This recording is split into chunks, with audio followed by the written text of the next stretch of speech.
Hello there, and welcome to another episode of the Red Delta Project podcast, your resource for helping you break free of the stressful, dogmatic diet and exercise rat race, helping you get in the best shape of your life on your own terms.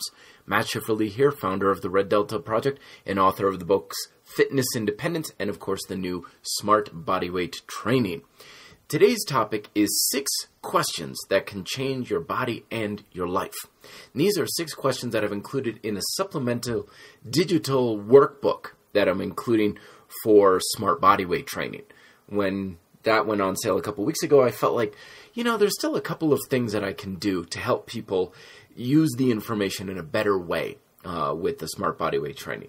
So I created a digital compendium. It's basically a 15 or 16 page digital workbook that helps you get jump started onto your progress. And one of the chapters is these 6 questions to change your body and your life. And the reason why we're bringing these up is because the desire and seeking of knowledge is the foundation of progress. This is what I talk about in the first book, where progression and advancement towards your goals happens because you learn. It happens because you acquire new information. As I say in the digital workbook, it's really hard to move forward when you have all the answers. Instead, it's questions that move us forward and they make us seek out more information, and that's the thing that we can use to actually get the results that you want. So these questions are very valuable. However, I am a little nervous that some people are going to read this compendium or they're going to listen to this podcast and they're going to think, whatever. And they're just going to kind of mentally check off these answers in their mind. Like, okay, got that. This is the answer. Good. Moving on kind of thing. Instead, these are questions that are shallow on the surface, but they can get really deep. And they are something that I encourage you to kind of keep on the top of your mind and keep exploring deeper answers for throughout your life. They're not ones that once you have an answer, you're like, okay, that's answered. Check that off. It's taken care of. Moving on. These are questions I want you to kind of write down someplace where you can see them, write your answers down, and consistently go back and reevaluate what these answers are in your life. Write it at the beginning of your workout log, write it in your day planner, whatever you can consistently see on a regular basis. That way you're reevaluating and learning, because once your brain gets kind of tuned into these questions, you're going to have your answers change and shift over time, or at least they should. And the more they do, the better you're going to achieve your results. So without further ado, let's just jump into these 6 questions that'll change your body and your life. Question number 1. Pretty simple enough, but what do you want? What are you trying to accomplish with all of your habits? This is, of course, one of the first things I ask people when I first meet them in the gym. What are you after? Now, it's something that sounds simple enough, like, okay, I want X, Y, and Z. I want this. I want to lose weight. I want to build muscle, yada, yada. But what we really want to do is get deep with this one. That's why oftentimes when I ask people these questions, I'm like, all right. And I just it's like a little child saying, why? Because I want to get really deep, because telling yourself, well, I want to lose weight. Well, I want to build muscle. Well, I want to tone up. I want to improve my vertical jump or whatever. The deeper you get into the motivation of what you want and why you want it, the better you're going to be able to satisfy your desires. Because take weight loss, for example. Like, if I could ask 10 people, what do you want to do? And all of them said, I want to lose weight. And if I kept asking them why, then what they eventually get to is each one of those individuals can be very different. Some people say, I want to lose weight because eventually getting to the point of I want to feel more attractive and sexy. Someone could say, I want to lose weight because it doesn't feel healthy to have a lot of excess weight and I get tired easily when I'm playing with my kids. I want to lose weight because I look in the mirror and I don't like what I see. I don't feel like my old self. A number of different reasons. Everybody's kind of going after a similar goal. But with each of these answers, I can take the training and direct it in different ways. I want to lose weight. Great. Why? because I want to feel attractive and sexy. Okay, very good. But there's a lot more to being attractive and sexy than just having a lower body fat percentage. There's posture, there's body language, there's muscle symmetry. There's a number of things that we can consider from that. Or I want to lose weight because I want to have better energy and stamina for athletics. Great again, okay. But there's a lot more to that than losing weight. So let's look at what kind of weaknesses are holding you back. Let's look at what kind of activities you specifically want to have energy for. Like I run a 5K every week. Oh, okay, so it's not just about losing weight, it's about improving your performance. So it's really a performance-oriented goal here, isn't it, with weight loss as attachment. So the more you understand what you want, the better you can dial in your training and your fitness habits to help you get what you want. Otherwise, what ends up happening is you run a very big risk of what is known as goal hijacking.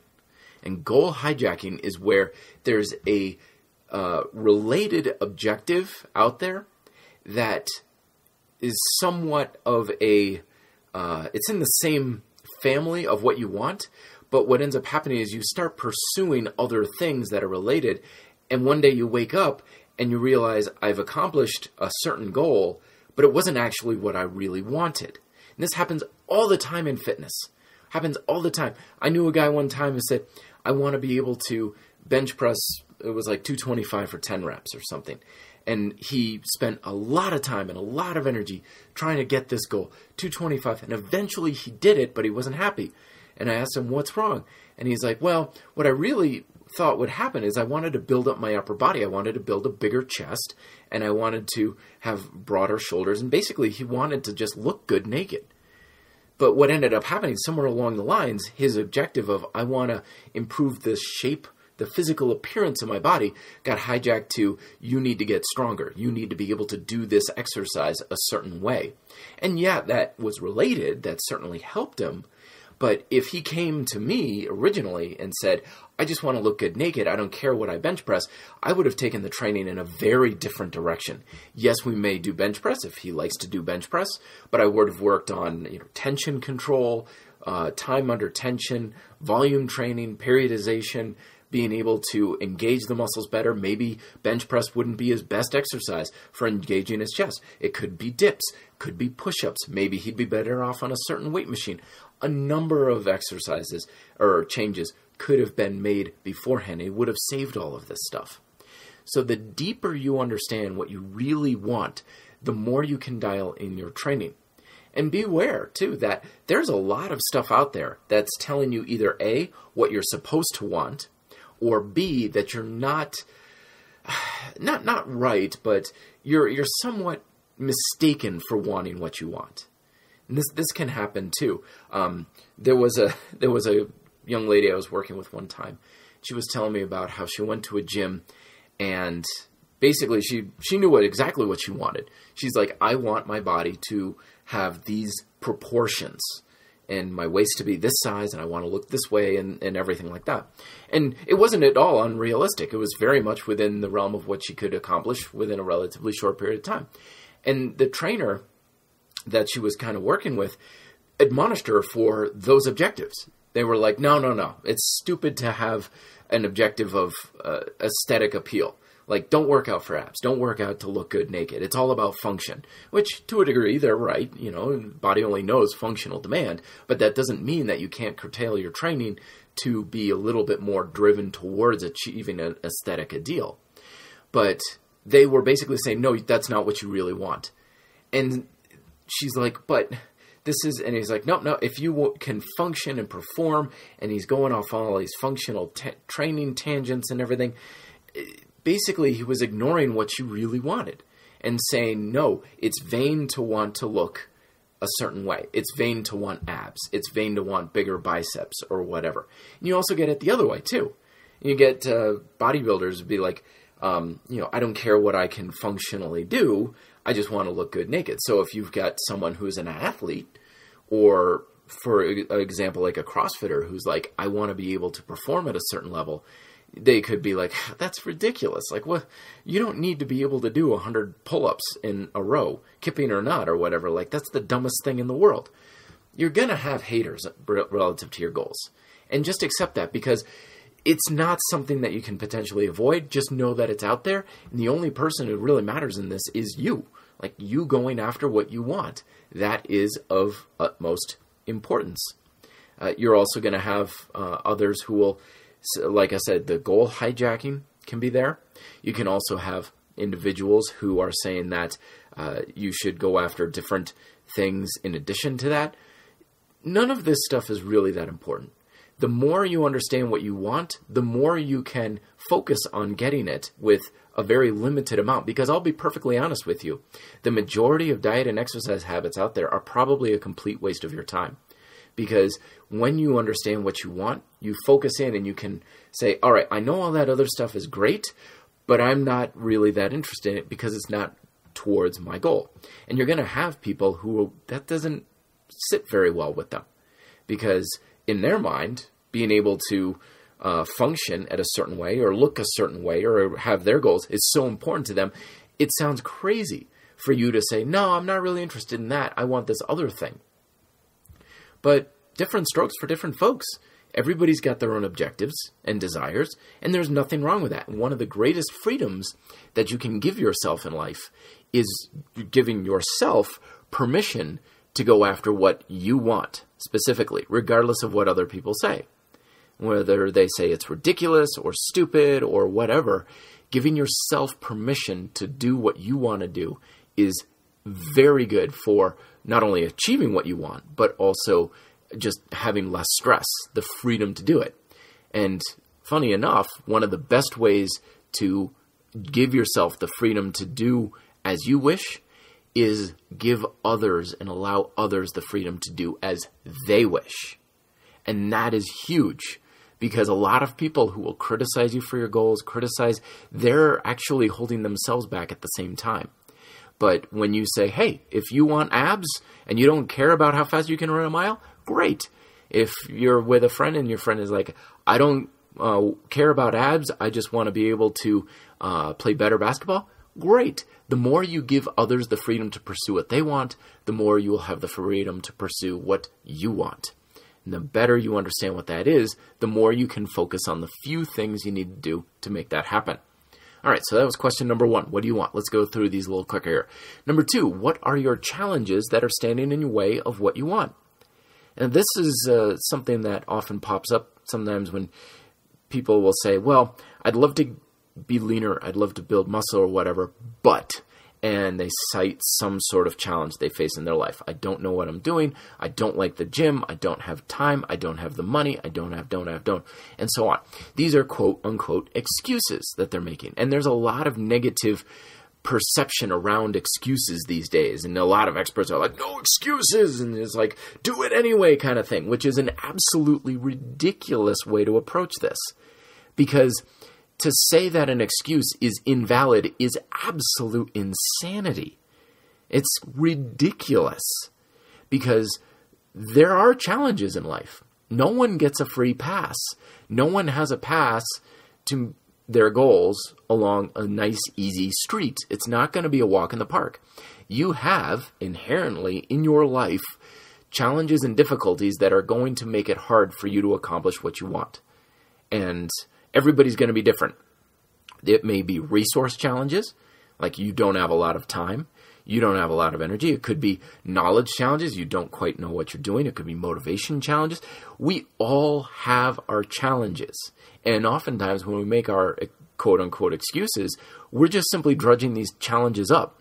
And the insane idea of saying no excuses, ignore these challenges, that is complete nonsense. It'd be like someone coming up to you and saying, okay, I want to drive my car, but it doesn't have any wheels on it. And they'd be like, so what? No excuses. Go drive your car anyway. It's foolhardy, it's risky, and it's dangerous in many cases. Now, the reason why a lot of experts will decry on excuses is because often what ends up happening is people say, I don't have time, and that's the end of the story. They'll say, I don't have time, I don't have this, I don't have that. And they'll throw their hands up and be like, well, there's nothing I can do about it. And often that's a attempt at getting off the hook. There's some challenge there. Oftentimes it's emotional. Oftentimes it's a internal challenge that they're facing, that they would like that result, but there's something inside them that is preventing them from getting it. How they feel about the result. They're afraid if they're successful, what are their friends going to say?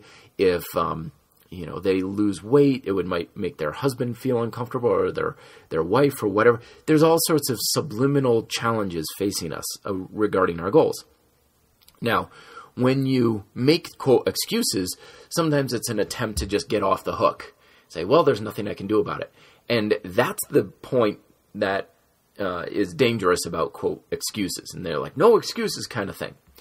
Because when we make the excuse and we let ourselves off the hook, we're also removing the power within ourselves to accomplish what we want. Now, I've talked about this in a previous podcast, where if you don't actually want to do something, or if it's just not worth it to you, then just simply own up to that and say, yeah, I just don't want to do it right now. And there's nothing wrong with that. It's not a sign of weakness. It's not about a lack of priorities or anything like that. It's just the way it is. Like for me, for example, I love mountain biking. I love mountain bike racing. I've did it for 16 years. But the reality is, I'm at a stage in my life where I just don't want to put in the time and money and effort and energy to ride like I used to. I just don't want to. I certainly could train a lot more and ride a lot more and lose probably about 20 to 30 pounds of upper body muscle and become a lot faster that way. There's a number of things I could do to become a much faster, better biker. Quite frankly, I just don't want to do it. It's as simple as that. I'd rather spend those resources on other things. Now, you'll notice when I say that, there's nothing you can say back to me about that. You can't fight me on that.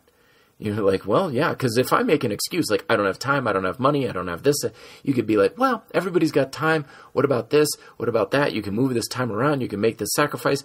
But if I just say, I don't want to do it, then you'd be like, yeah, I guess you don't want to do it. But by saying that, by owning up to the fact that I just don't want to do what it's going to take, I still know I have that power and ability to make those changes. It's like, well, next year, if suddenly I flip a switch, I'm like, you know what? I really do want to get back to where I used to be riding. I really do want to become much better than I am. I know it's there. I know those resources are there, and I know I can do it. So it's just sitting on the shelf there, like, well, I'll get to you if I ever feel like it again. So I maintain my power. And that's where the, quote, excuses can be either beneficial or harmful. It's not the actual excuse, it's our relationship to it. And when we say, I don't have time, I don't have money and stuff, there could be very good, valid reasons behind that.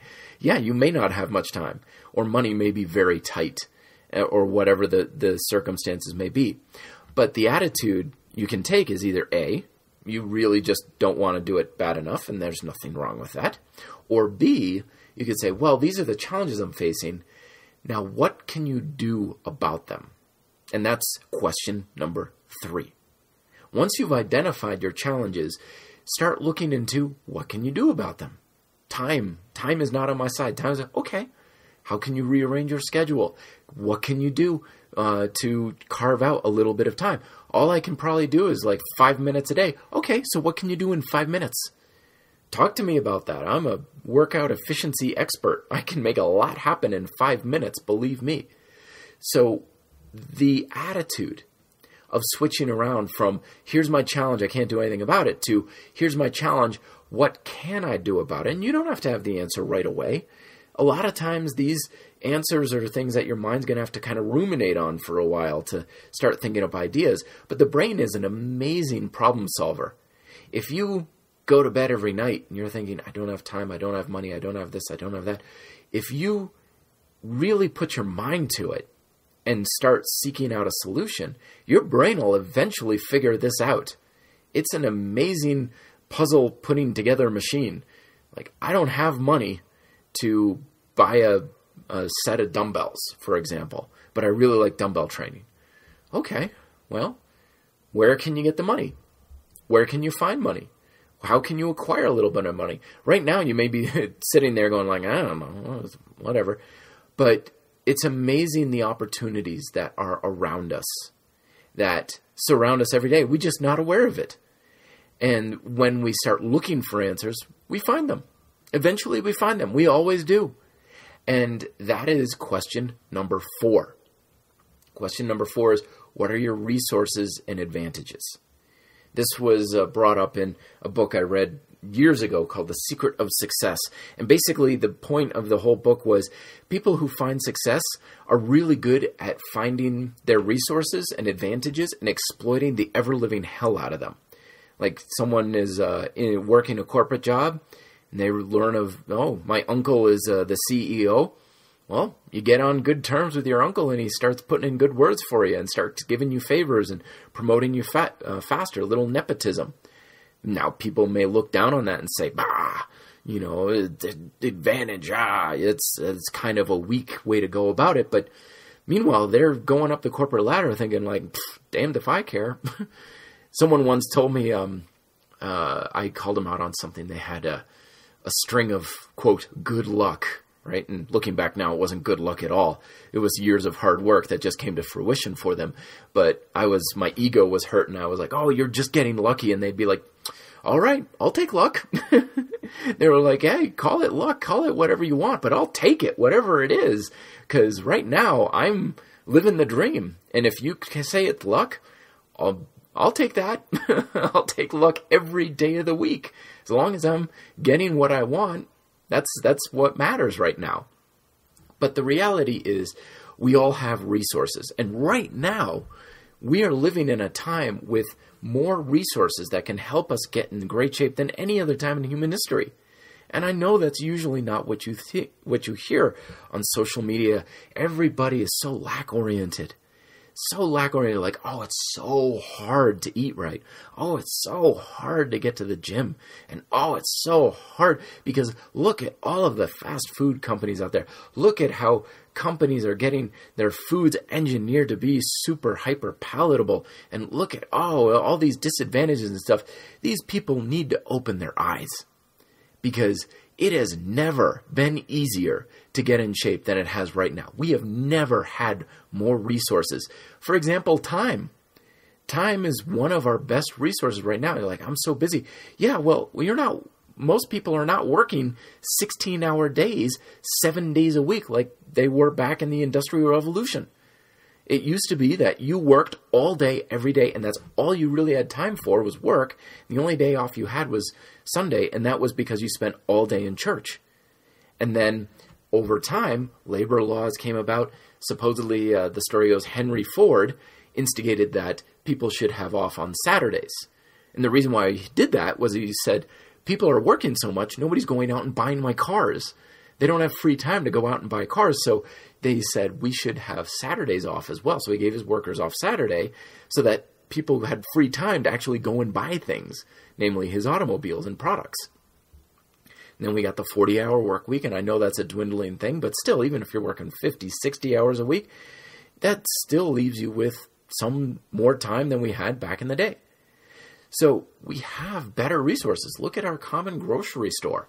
People love to bitch and moan about modern day food supply. Oh my gosh, you would think we're being fed nothing but stale, moldy crusts of bread and sewage water in some prison or something, the way people talk about our modern day food supply.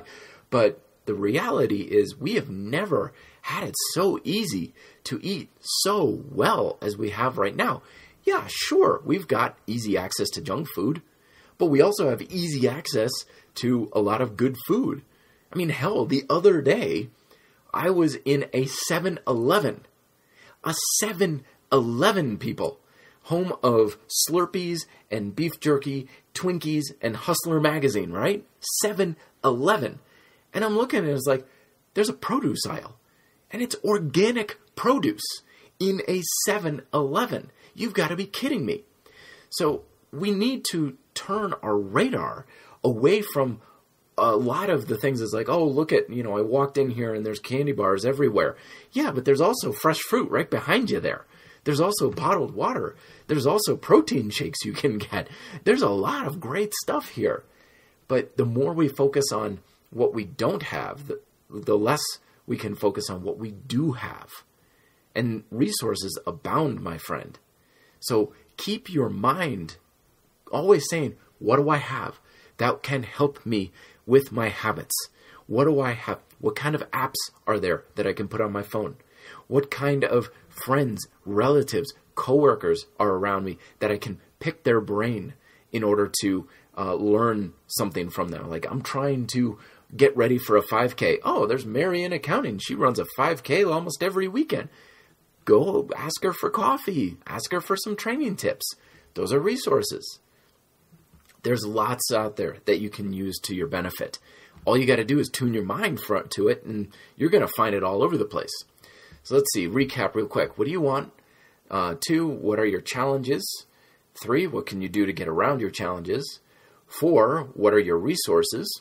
And oftentimes that may pop up when you're considering what you can do about your challenges. Number 5 is, what do you enjoy doing as far as constructive habits? Let's make no mistake about it. We human beings are emotional creatures by nature. Forcing ourselves to do things we do not enjoy doing is not a good way to go about it. There's that old Ben & Jerry's bumper sticker that we had back in Vermont and it said, if it's not fun, why do it? And this is super important because your ability to accomplish anything requires consistent practice of sustained habits for a long period of time. I don't care what the results are going to be. I don't care what the science says about certain exercises or dietary practices or anything. If you hate doing them, you're not going to practice them long enough to achieve anything great. And whatever you do achieve is going to be temporary. It's as simple as that. And don't make the mistake that a lot of other people make that think, well, once I get the results, that's going to make me happy. And yes, it will make you happy, of course, sure, that's why you're doing it. But it's not going to be enough to sustain your motivation to continue to practice those results, because you're only going to get those results and maintain them if you enjoy doing what got you there in the first place. Because having those results, those great results, in and of itself will not be enough. Instead, if you're like, there's nothing like a morning hike or trail run on a Saturday morning. There's nothing like the smell of the gym there in late afternoon, the sound of the iron. I love how the pull-up bar feels at the local park. I love getting outside. I love this recipe for chef salad. Whatever the case may be, you want to develop a positive emotional attachment with the habits that you're practicing, or at least tolerate them. And if there's something that you're like, I hate this, I can't stand it for anything, it's time to find something else. It doesn't matter if some expert says, this is the best way to lose weight, this is the best way. It doesn't matter.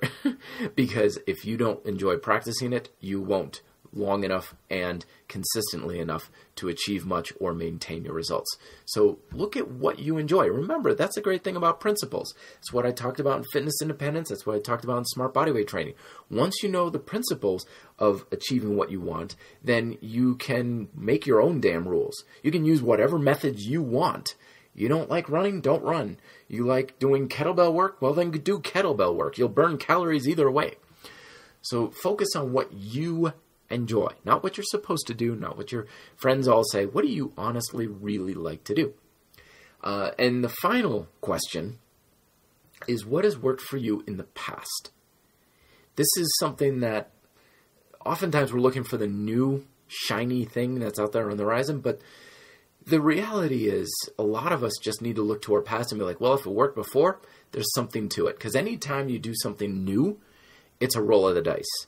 You want to look at things that you used to enjoy, that you used to do, that you used to get good results from, and you don't need to reinvent the wheel. You can adopt these habits again and continue to move forward. Now, at the same time, you'll also want to consider, well, why did I stop doing these things? I hear this all the time. People are like, this was the best diet. This was the best workout program. Awesome. Loved it. Great. Wonderful. It's like, well, then why the hell did you stop? It couldn't have been that great if you stopped doing it. So that's something also to consider.